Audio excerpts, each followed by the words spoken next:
Our first project is a toucan mask, and if you do a little bit of research, you'll see just how much fun you can have with this project, because there are around 40 different species of toucans, and each one has different coloring and different markings, so you can match your papers to the bird that you choose to do and have some really individual masks.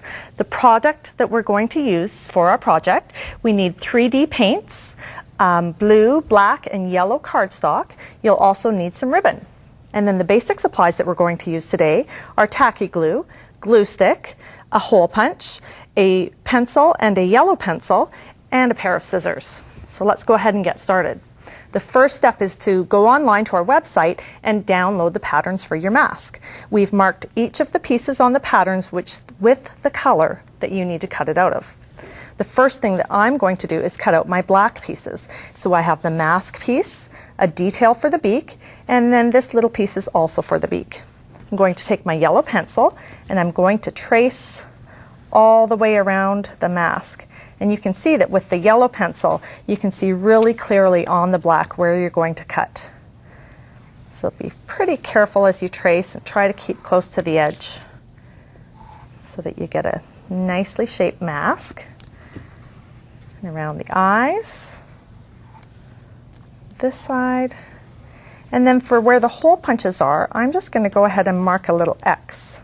And that way I'll know that I center my hole punch on those spots. So there's our mask. Oh, and I missed the top of the eye, so I'm just going to go back and outline that spot. Perfect. And then this is the detail for the beak. I'm going to move it up here so I don't waste any paper. And the last piece. Now on this piece you can see that there are also some dotted lines, and those dotted lines represent a spot that you have to make a fold on.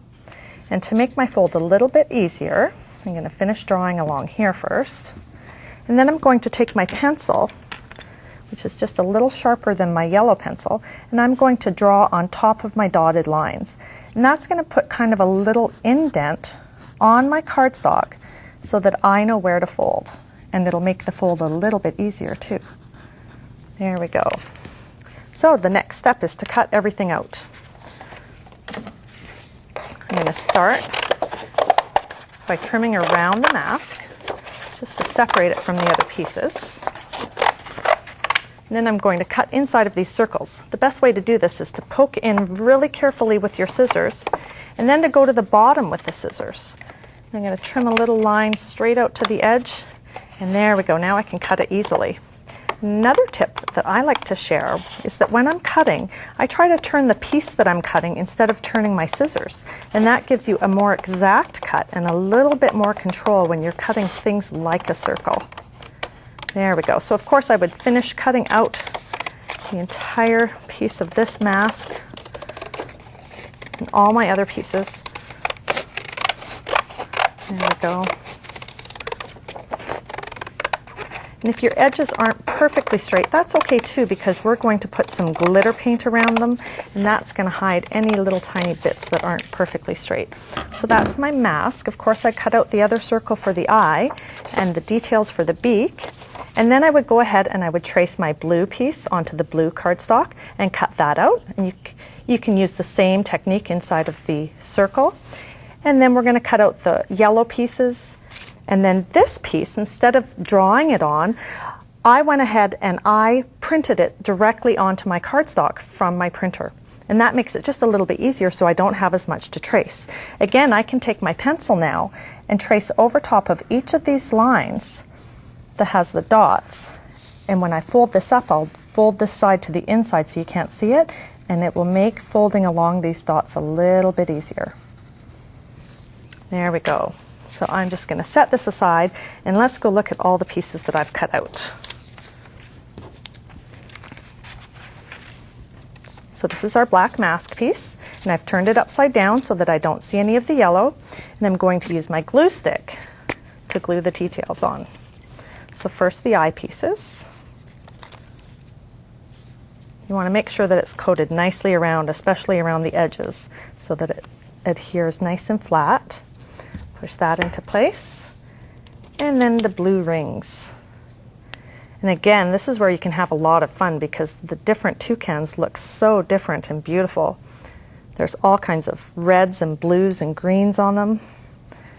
See, if a whole bunch of people made masks, they could all be different. Here's our other yellow piece, and I'm just going to try it on and make sure I have it not upside down. That looks like it's going to work. So we'll add the glue stick. There we go. And the other ring.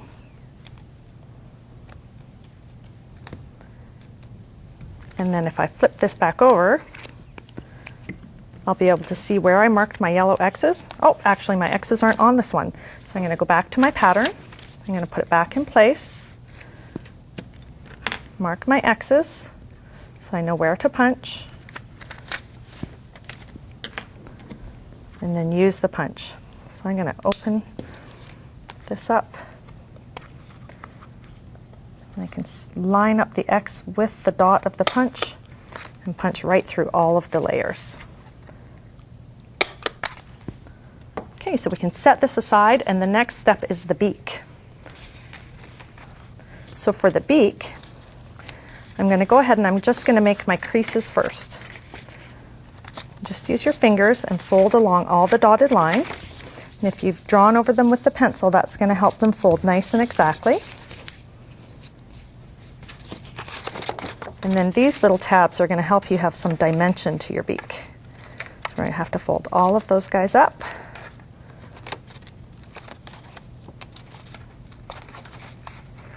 There we go.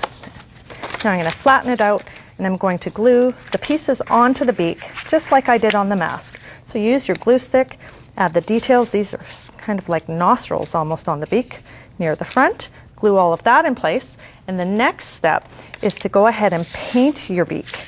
And this is where I use the glitter paints. So I used some yellow along the edges, and I outlined each of the edges. So I'm going to just go all the way around the beak and detail it. You can use some red, a little bit of detail down here, and when you're all finished, you glue it all together. So each of these tabs gets a little dab of glue, and for this we're going to use the tacky glue. And I haven't let this dry, but you'll want to make sure that you give yours a good hour or so to dry thoroughly so that you don't get it all over you. So a little tab of glue now goes along each of these tabs. And then we fold everything together. So bend this piece down again. And you can see that everything fits really nicely. Just fold it with your fingers. Tuck the tabs in as needed. There we go. And I'm spreading out that paint that I put on because I didn't allow it to dry all the way.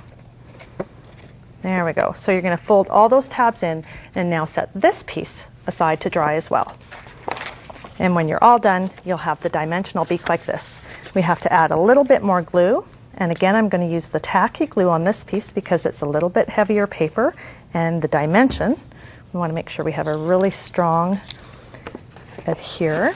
And I'm going to just flatten this out on the counter, place my mask on top of it. I'm holding it in place with my fingers and give it a couple of minutes to dry. And then once it's dry, we can go ahead and let go and use the same 3D paints to add detail and a little bit of decoration around each of the eyes. The final step will be to add ribbon onto your mask. And all you do to do this is tie a little knot in one end and then thread the ribbon through the hole from the back. And now this piece of ribbon I can cut in half. There we go. And that's how you finish off your toucan mask.